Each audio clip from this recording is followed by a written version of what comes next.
নমস্কার বন্ধুরা, আপনারা যারা অফলাইনে অন্নপূর্ণা ভান্ডার ফর্ম জমা দিয়েছিলেন তাদের ফর্মটি কি আদৌ সরকারের পোর্টালে আপলোড করা হয়েছে নাকি আপনার ফর্মটি কোথাও পড়ে রয়েছে? আপনি নিজেই কিন্তু আপনার হাতের মোবাইল ফোনটি দিয়ে 2 মিনিটের মাধ্যমে যাচাই করে নিতে পারবেন। আজকের ভিডিওটিতে আমি এমন একটা পদ্ধতি দেখাবো যার মাধ্যমে আপনি কেন বাকিরা সবাই আজ পর্যন্ত অফলাইনে অর্থাৎ পৌরসভা, বিডিও অফিস বা পঞ্চায়েতে ফর্ম ফিল আপ করে জমা দিয়েছিল, প্রত্যেকে কোনো প্রকার স্ট্যাটাস চেকের অপশন ছাড়াই বুঝে যাবেন যে আপনার ফর্মের কাজ কত দূরে গেল। তাই বলছি, পুরো ব্যাপারটা বিস্তারিত জানতে আজকের ভিডিওটি একদম ভুলে স্কিপ না করে ভিডিও শেষ পর্যন্ত দেখতে থাকুন। তাহলে বুঝতে পারবেন যে আপনাদের প্রত্যেকের অফলাইনে জমা দেওয়া ফর্মের বর্তমান পরিস্থিতি। তাই ভিডিওটি শুরু করার আগে আপনাদের জানিয়ে রাখি যে আপনারা যদি আমাদের চ্যানেলে প্রথমবার হয়ে থাকেন তো চ্যানেলটিকে সাবস্ক্রাইব করে পাশ থেকে বেল আইকনটি অন করে রাখুন। এর জন্য প্রথমে আপনাদের যেটি করতে হবে, অন্নপূর্ণা যোজনার যে অফিসিয়াল পোর্টাল রয়েছে socialregistry.wb.gov.in, এই অফিসিয়াল পোর্টালে কিন্তু আপনাদের আসতে হবে। এর সাথে আপনাদের বলে রাখি যে এই অন্নপূর্ণা যোজনার স্ট্যাটাস চেক করার জন্য অলরেডি কিন্তু অনেক থার্ড পার্টি কিন্তু ওয়েবসাইট রয়েছে, ঠিক আছে? আপনারা যদি ওই সমস্ত ওয়েবসাইটের লিঙ্কে ক্লিক করেন সেক্ষেত্রে আপনারা কিন্তু কোনো প্রকার স্ট্যাটাস দেখতে পাবেন না। স্ট্যাটাস দেখতে হলে আপনারা যেটি করবেন যে এই অন্নপূর্ণা যোজনার যে অফিসিয়াল পোর্টাল রয়েছে socialregistry.wb.gov.in, এই অফিসিয়াল পোর্টাল কিন্তু আপনাদের আসতে হবে। তবে এখানে আপনাদের সুবিধার্থে বলে রাখি যে এই অফিসিয়াল পোর্টালের লিঙ্ক আমার এই ভিডিও ডেসক্রিপশন বক্সে দিয়ে দেবো, ঠিক আছে? ওই লিঙ্কে ক্লিক করলে আপনারা ডিরেক্টলি এই অফিসিয়াল পোর্টালে কিন্তু আপনারা চলে আসতে পারবেন, সেক্ষেত্রে কোনো প্রকার অসুবিধা হবে না। আসার পর দেখবেন এখানে কিন্তু একটি অপশান রয়েছে। কী অপশান রয়েছে? Select your district. এই অপশানে ক্লিক করে আপনারা যে সমস্ত জেলায় বসবাস করে থাকেন সেই সমস্ত জেলার নাম কিন্তু এখানে আপনারা পেয়ে যাবেন এবং সিলেক্ট করে নেবেন। করে নেওয়ার পর নিচে যাবেন, এখানে দেখবেন কী বলা হয়েছে রেজিস্টার মোবাইল নাম্বার। আপনি ফর্ম ফিল আপ করার সময় আপনার হেড অফ দ্য ফ্যামিলি কিংবা আপনার পরিবারের যে সমস্ত সদস্যের নাম্বার দিয়েছিলেন মোবাইল নাম্বার, সেই মোবাইল নাম্বার কিন্তু এখানে দেবেন। নাম্বার দেওয়ার পর এখানে কিন্তু আপনাদের প্রত্যেকের স্ক্রিনে কিন্তু এখানে দুটো সংখ্যা কিন্তু দেখাবে, ঠিক আছে? এবং দুটো সংখ্যা কিন্তু যোগ করতে বলা হবে। সেই দুটো সংখ্যার যোগফল যেটা হবে তার উত্তর কিন্তু নিচে একটি বক্স রয়েছে, এই বক্সে দিয়ে দেবেন। তারপর দেখবেন নেক্সট অপশান রয়েছে রিকোয়েস্ট ওটিপি। এই অপশানে আপনারা ক্লিক করবেন।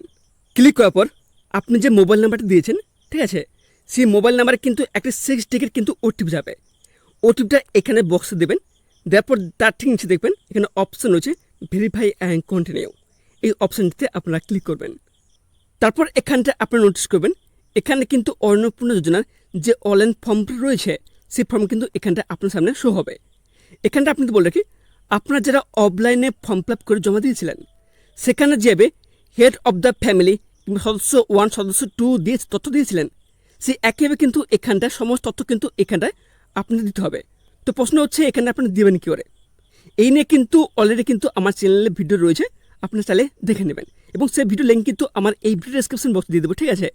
ভিডিওটি দেখে নেবেন ফার্স্ট যে এখানটা হেড অফ দ্য ফ্যামিলি কিংবা সদস্য 1, সদস্য 2 কীভাবে অ্যাড করতে হয় সমস্ত তথ্য কিন্তু এখানে দিয়ে দেবেন। দিয়ে দেওয়ার পর আপনারা যেটা করবেন এখানে দেখবেন একটি অপশান আছে ডিক্লারেশন অ্যান্ড কনসেন্ট। এই অপশানে আপনারা ক্লিক করবেন। ক্লিক করার পর আপনাদের স্ট্যাটাস চেক করার জন্য এখানে দেখবেন নিচে একটি অপশান শো করবে। কী শো করবে? Preview and submit. এই যে অপশান আছে এই অপশানটিতে আপনারা ক্লিক করবেন।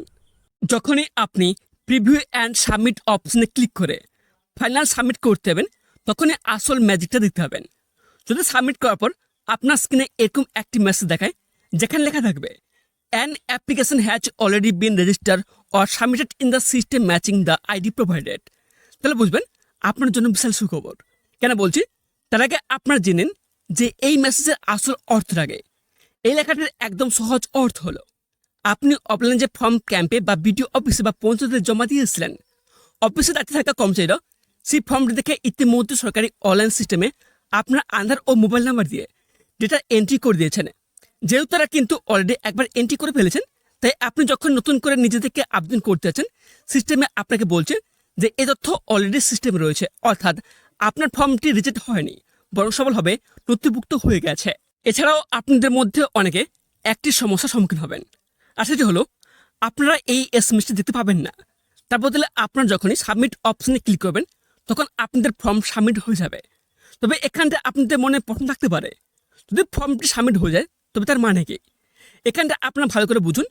যদি সাবমিট করার পর কোনো মেসেজ না দেখে সরাসরি আপনার আবেদনটি সফল দেখায় এবং এক নতুন অ্যাপ্লিকেশন আইডি চলে আসে তবে বুঝতে হবে আপনার অফলাইন ফর্মটি অফিসের কর্মীরা এখনও অনলাইনে আপলোড করেন নাই। আপনি নিজে আবেদন করার ফলেই এটি প্রথমবার সিস্টেমে এন্ট্রি হলো। এছাড়াও আপনাদের মধ্যে যারা অলরেডি টাকা পেয়ে গেছেন তাদের ক্ষেত্রে এমন SMS দেখাবে না, কেননা এখানে একটি গুরুত্বপূর্ণ বিষয় আপনি জানেন নাকি, আপনাদের মধ্যে অনেকে হয়তো 3 তারিখে অলরেডি অন্নপূর্ণা ভাড়ার টাকা পেয়ে গেছেন, কিন্তু পোর্টাল চেক করার সময় এই মেসেজটি আসছে না। এর কারণ হলো এই নতুন অনলাইন পোর্টাল চালু হয়েছিল জুন মাসের 5 তারিখে, কিন্তু টাকা দেওয়া হয়েছিল 3 তারিখে। অর্থাৎ টাকা আগে পাঠিয়ে দেওয়া হয়েছে, তারপর ফর্মের অনলাইন এন্ট্রি কাজ এখন ধাপে ধাপে করা হচ্ছে।